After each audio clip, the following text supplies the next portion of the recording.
jadi geger satu kelas karena zaman dulu kan hiburannya radio. Iya. Jadi pas pagi-pagi berita ada kehilangan anak, siapa yang menemukan nama Muhammad Hakim. Pernah nggak bandel gitu, Pak? Sama temen atau apa yang Abah inget itu? Atau tetangga? Atau nyuri mangga itu? Pak, saya mengulik lebih dalam ini, Pak. Boleh. Sejarah Abah waktu kecil ini, Pak. Orang kan pengen tahu, Pak. Abah ini dulu kan ada 3 karakter anak kan, Pak. Ada yang bandel, ada yang setengah-setengah, terus ada yang soleh. Nah, Abah ini yang di posisi mana ini waktu kecilnya? Nah, saya simpan dulu nanti yang Kopi dulu ya. Kopi, Pak ya. Ya saya ngeteh, Pak, anak-anak ini kenapa? Waktu kecil, Pak, bisa diceritain, Pak? Pilihannya apa nah itu? Satu, anak-anak kecil itu ada yang bandel. Ada yang sedang, bandel enggak, soleh enggak, ada yang soleh. Saya tengah-tengah. Sedang, Pak ya? Iya, bandel kagak, soleh juga kagak. Tengah-tengah, layak kayak anak kecil. Sedang berarti, kok bisa Anda, sorry, Pak, kok Anda? Nggak apa-apa, Cak. Kok bisa Abah ini kok ke agama itu dari mana sedang? Kan kalau soleh kan biasanya kecil tuh, kecilnya udah soleh. Gimana, bisa cerita nggak, Pak? Waktu kecil kayak apa? Jadi kecilnya saya seperti anak-anak kecil biasa lah, seperti itu. Artinya saya ada usia berapa kira-kira? Sebab rumah saya pindah-pindah. Bapak saya kan kontraktor. SD, jadi bapak saya kontraktor. Kontrak sana, kontrak sini, kontraktor. Beli motor. Jadi SD ya, SD saya tinggal itu di Kebon Pala, kelas 1 SD sampai kelas 3 itu di Kebon Jakarta di Tanah Abang. Tapi lahir di? Lahir di Bogor. Oh. Jadi saya lahir di Bogor, ketika saya berusia 4 tahun, orang tua ini pindah ke Jakarta. Apa namanya, nyari Jakarta kan sangat menjanjikan kalau zaman dulu. Ya kan, pengen lihat Tugu Monas, walaupun Bogor gitu. Akhirnya bapak saya melamar jadi pegawai negeri, diangkat tahun 80 langsung. Karena orang banyak yang nggak mau jadi pegawai negeri zaman dulu. Saya pernah ngeliat itu SK Kementerian Depak kalau nggak salah itu bapak saya pengangkatan, gaji sebulan 20.000. Agama berarti? Iya, menteri guru agama. Iya. Nah, 80 dan pergaulan saya seperti biasa dan saya sangat menikmati masa kecil itu luar biasa. Yang mungkin nggak dinikmati anak-anak kecil sekarang. Jakarta. Main galasin, main bola, main bentengan. Saya dulu paling jago main galasin. Gasing ya kalau? Bukan, galasin. Galasin itu kita bikin garis pakai sagu dulu tuh. Jadi dijaga gini nih. Nah, kita lewat. Oh, bak sodor kalau di Jawa. Bak sodor ya. Kita harus ngelewatin itu. Wah, saya bisa lari, dia nangkap begini, saya bisa molos ke bawah. Wih. Mesin. Iya, betul. Wah, buku saya sangat menikmati masa kecil saya gitu. Pernah nggak bandel gitu, Pak? Sama temen atau apa yang Abah inget itu? Atau tetangga? Atau nyuri mangga itu? Ini secara langsung nggak? Enggak lah, Pak. Nanti bisa saya edit. Kalau saya sempetnya saya terkenal itu sama teman-teman saya kecil itu jago nimpuk mangga. Mangganya kalau ada mangga tetangga itu udah ramun-ramun, Kim, udah matang siap panen, guys. Oh, udah ada saya paling jago tuh. Iya. Ini tidak pernah tayang di SDG itu. Iya kan? Gitu, Pak ya. Yang sering dulu mangga, kedongdong, apalagi kedongdong paling gampang. Karena kan dia ngumpul. Kalau berbuah tuh ngumpul. Wah, itu paling gampang. Pasti punya sahabat, Pak, waktu kecil. Yang diinget siapa? Wah. Pasti ada kan kita temen. Bukan pasti ada lagi. Setiap jenjang saya tinggal di satu tempat, saya pasti ingat siapa sahabat saya. Sampai sekarang. SD saya punya sahabat yang dekat. Sampai sekarang. SMP saya punya sahabat. Bahkan kalau ada kumpul apa-apa, reuni. Dari lulus SMP dari tahun 90 sampai sekarang itu masih kumpul. SD berapa sahabatnya apa? Kalau ingat tadi. Namanya ada Agus Supriyatno. 1. Ruli. Dian Purnomo. Namanya Devi Suryaningsih. Ini yang saya dulu disukai. Devi ya gitu. Perempuan, Pak? Perempuan Devi itu. Jadi saya cari di Google Map. Dulu saya dikatain gitu, Devi ya gitu. Seperti itu. Dan dulu terkenalnya saya tukang itu nyewain komik para nabi, terkenal di kelas 1 SD. Wah ini. Jadi santai nih, Bang, ini. jadi apa? Gimana Abah kok bisa nyewain komik? Apakah Abah punya dep store gitu? Jadi gini, saya ketika diajak sama ibu saya ke pasar, Kim mau beli apaan? Komik. Komik apaan? Nabi Adam. Komik apaan? Nabi Nuh. Sehingga saya punya koleksi komik para nabi. Ibu saya kaget, loh kok komiknya para nabi? Gitu. Karena apa? Dengar cerita guru ngaji ketika di madrasah. Cerita wah saya tertarik dengan cerita-cerita nabi. Nah saya kan kumpul banyak tuh. Nah kadang suka bawa ke sekolah. Temen mau pinjem, ada yang bilang, Kim ada komik lagi nggak? Saya sewa deh. Wah di situ otak ekonomi jalan ya. Disewa 25 perak. Semenjak kecil. Itu. Dan komik pertama yang saya baca, saya ingat sekali sejarah Nabi Adam. Yang kedua sejarah Nabi Lut yang saya baca itu. Seharusnya kan kalau urutannya Nabi Idris, tapi saya dibeli Nabi Lut pada waktu itu. Sampai sejarah baginda Rasulullah Shallallahu Alaihi Wasallam. Itu. Sebenarnya saya ada satu cerita, Bah. Tapi ntar deh kalau saya akan tanya sama Abah. Saya pernah bertanya sama Umi Abah waktu itu. Wah, ibu saya. Iya. Masya Allah. Waktu kecilnya Abah kayak apa itu saya. Tapi sebelum itu saya mau nanya ini. Abah ini di suatu momen itu pernah dimarahin oleh Umi, terus nggak pulang. Abah inget gak ini ceritanya? Pasti inget lah. Terus apa tahu-tahu Umi mencari-cari? Iya, di iklan di radio. Abah ke Paman atau apa Pak? Iya, ke Bogor waktu itu. Ke Itu Paman. ada apa peristiwanya saya lupa ya. Hah? Saya malu sekolah karena orang tua nggak mampu bayar saya sekolah. Saya ditanya terus di kelas. Saya minta, ibu saya nggak punya duit, nggak pegawai negeri bapak saya. Oh ya saya kabur aja, pening pala. Mendingan saya kerja, tahu saya pergi ke Bogor untuk nyari pekerjaan. Itu kelas 1 SMP. Perjuangan apa ya? Iya. Saya sampai terharu. Itu sampai diiklanin radio itu. Itu kelas, ada kan nggak masuk sekolah itu. Wah jadi geger satu kelas karena apa? Zaman dulu kan hiburannya radio. Iya. Jadi pas pagi-pagi berita ada kehilangan anak, siapa yang menemukan nama Muhammad Hakim, rumahnya di ini, ciri-ciri seperti ini, harap diberitahukan gitu. Anda juga masih ingat nama radionya, Radio Kayu Manis. Oh iya. Di Jakarta Timur. Nah, Di daerah Kayu Manis, Jakarta Timur kalau nggak salah itu. Di iklan. Perjuangan apa ini yang tidak diketahui oleh teman-teman? Apa itu? Apa untuk belajar agama, pengen mondok, Ah. nggak direstui atau belum direstui? Nah, Nggak direstui. ini asik ini. Jadi Nggak direstui, Pak, ya? nggak ada. Jadi Apa sendiri? Pak? saya sendiri. Jadi ceritanya begini.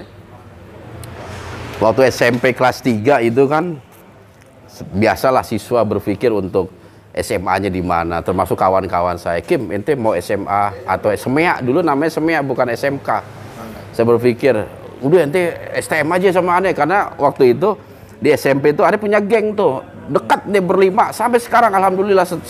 Waktu walaupun udah 30 tahun kita tetap komunikasi, setiap tahun tetap ketemu. Sering juga family gathering di villa. Sampai sekarang 30 tahun itu. Jadi yang satu ada yang ke SMA, satu ada yang ke STM, satu ada yang ke SMEA. Ada yang tarik-tarik, udah ente bareng aneh aja ke sini segala macam. Aneh pikir biar adil, aneh nggak masuk SMA, STM atau SMEA, aneh pesantren. Aneh bilang nggak jadi rebutan, aneh bilang gitu. Jakarta. Deh, iya. Kan unik kalau Jakarta di pesantren. Betul, itu kan. karena dulu mitosnya ini juga yang menjadi alasan orang tua nggak ngizinin. Alasannya itu apa? Dulu image seseorang masuk ke dalam pesantren itu karena kenakalan. Iya, nggak bandel Pak ya. Iya, Orang tuanya. itu yang disampaikan ke Ibu Ani. Kamu kan nggak pernah nakal, termasuk anak yang soleh, bakti sama orang tua. Kenapa mau masuk pesantren? Jawab saya cuma singkat, saya pengen jadi ustadz mah. Wow. Itu. Karena memang dari kecil tuh, kalau dari cerita Bapak Ane kan takmir masjid. Yang suka bawa acara di masjid, misalnya kalau khutbah, marbot lah. Tapi ini bagian kegiatan. Nama masjidnya Masjid Al-Bukhari di Tenabang. Jadi kalau Bapak Ane bikin kegiatan, ada pengajian itu kan ngundang ustadz. Ane selalu dibawa sama orang tua. Oh. Bahkan ketika di ceramah, Ane disuruh duduk samping tuh ustadz. Bilang ke ustadz, Ustadz, nih kenalin ini anak saya, Kim, cium tangan. Cium tangan. Ustadz, nanti saya minta tolong duduknya samping ustadz. Ternyata hikmahnya apa? Aura di situ. Jadi dibiasakan aura positif. dari kecil itu. Dan setahu saya sebelum saya SD itu sekitar kelas 5, kelas 6 itu udah dilatih seperti itu. Termotivasi ya. Nah dari situ, wah enak jadi ustadz, bisa ngajarin, bisa ngedidik, bisa ngebimbing seperti itu. Di situ mulai tertanam. Tapi tetap kalau ditanya mau jadi apa? Mau jadi presiden? Wah sih itu belum kepikiran. Nah ketika SMP kita lagi pilih-pilihan SMA sekolah gitu karena mau ujian kan buat nem kita itu nanti masuknya kemana. Tiba-tiba terpikirkan lagi masa lalu itu. Wah kenapa nggak jadi seorang ustadz? Saya punya bapak seorang guru. Gurunya guru agama. Kakek saya marga Bawazir juga. Dia punya toko kitab. Semua fasilitas ke pesantren ada semua. Ini sesuatu yang bisa memberikan kemudahan. Akhirnya saya utarakan. Mah, Hakim nggak mau ke SMA tapi mau ke pesantren. Marah ibu saya. Ditolak apa ya? Tolak. Bilang sama bapak saya, kita kan biasa begitu ya. Ibu nggak ini bisa minta perlindungan ke orang tuh, marah lagi bapak saya. Bapak juga nggak setuju? Bapak nggak setuju. Akhirnya apa? Waktu hari libur tuh Sabtu Minggu, saya sengaja tuh pergi ke Bogor, minta perlindungan ke kakek, ke nenek, Ke Pam. ditolak semua. Ke uak saya, tolak semua.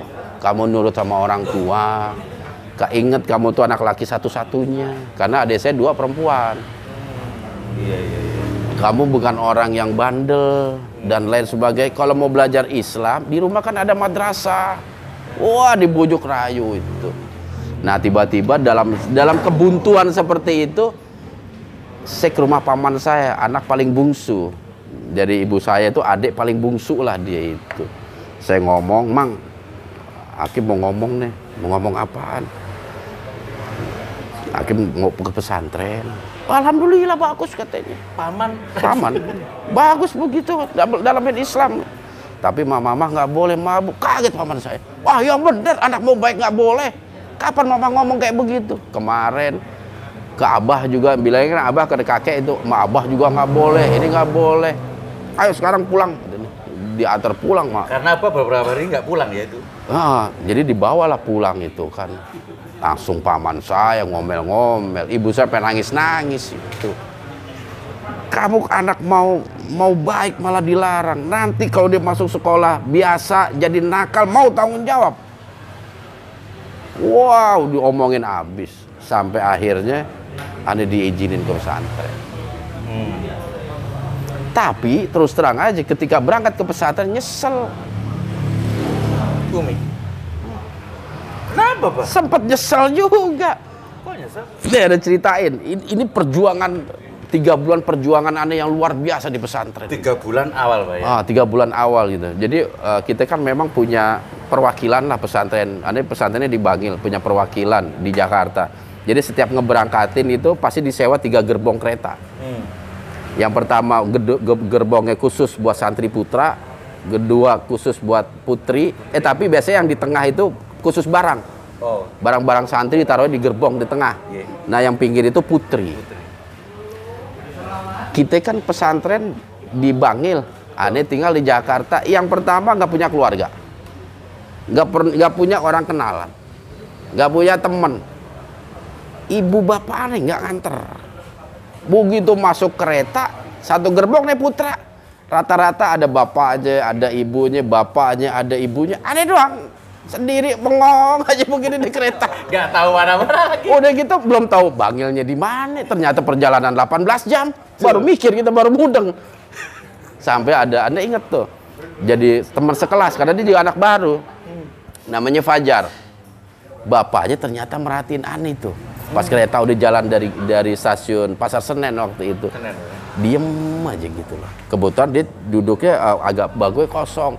Dilihatin aja. Ini memang ngerasa tuh dia ngeliatin terus tuh. Cuman karena kita anak baru dan gak ada yang kenal. Kita masih kecil, diam aja duduk begini. 18 jam bayangin. Tiba-tiba dimanggil. Dek, sini gitu. Apa umur berapa itu, Pak? Ingat, Pak? 18, 17? Enggak ya? 14, 15 lah. Dipanggil, mah di sini. Iya, panggil sini. Udah makan belum? Tawarin. Udah, dia bilang begitu. Tadi saya lihat nggak pernah makan, dia bilang. Iya, nggak dibawain makanan. Nggak ada makanan. Ya udah, ini apa makan bareng-bareng katanya. Santri baru kan? Iya santri baru. ajak makan. Namanya siapa? Terus diantar sama orang tua apa enggak? Enggak, Pak. Sendiri. Punya keluarga yang jemput nanti di Surabaya? Enggak ada, Pak. Turun Surabaya, Pak. Ada waktu dulu umur 14 tahun, kota yang paling jauh aneh datengin Bogor. Tiba-tiba ke Bangil. Masya Allah. Belum lagi begitu nyampe pesantren kan. Nyampe pesantren orang tua pada nyiapin sabun, nyiapin ini, bawain bantal, guling, ini segala macam. Aneh manggul sendiri.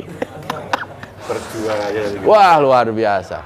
Pas sudah selesai, beres semua, ya kita ngikutin lah. Ini ada ketua kamar, ada kakak kelas yang bimbing. Begitu nyampe udah beres sholat maghrib, udah ada dari maghrib sampai isya nangis itu, nangis. Kalau nggak salah hari ke-7 ada 3 teman aneh yang santri baru nih ngajakin kabur. Apa ikut?